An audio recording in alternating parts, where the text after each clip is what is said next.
I have wanted to make a video or videos on object-oriented programming for a long time. And I think I've finally gotten it to a point where I can explain some of this in a meaningful way. Before I actually do the explanation, I want to describe the issues that I've had with it and why I think it's important that I can describe that. People who learn computer programming today start off with an object-oriented viewpoint such that it eliminates or masks many of the issues of people who are older.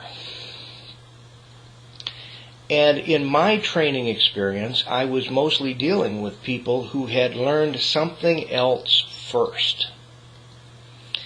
And this presented a problem.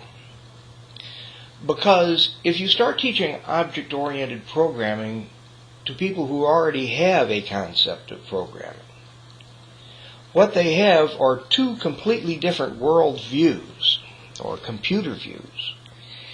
And they're left wondering, okay, maybe this makes sense, this object-oriented stuff, although frankly I'd just as soon not bother with it.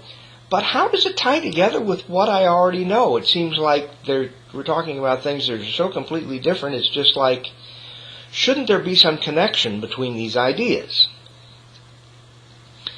And so I, over time, was trying to develop a way of presenting it in a way that tied the view of computers to people who had a more physical view of the operation of a computer as their basis of understanding, to those that had a more logical view that object orientation provides.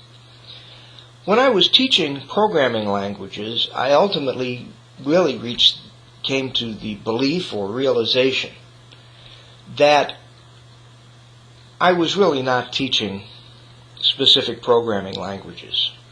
Once we got into the object-oriented languages, if somebody knew object orientation, they could teach themselves anything.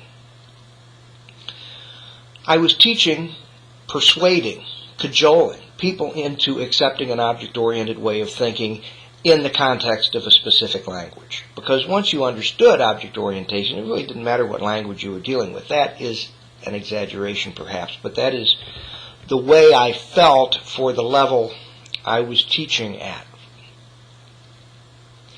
So what I wanted to do was come up with an explanation. Now, when I was teaching it in the context of a language, it was somewhat complicated by the fact that I had to teach some details.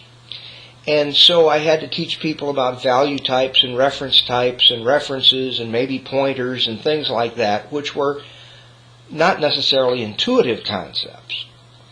But I've come to realize that if I just want to sit down and talk about object orientation so that someone can buy into the idea initially, I can make things a little bit simpler. So I'm going to try to do that. Let's see whether I succeed or not.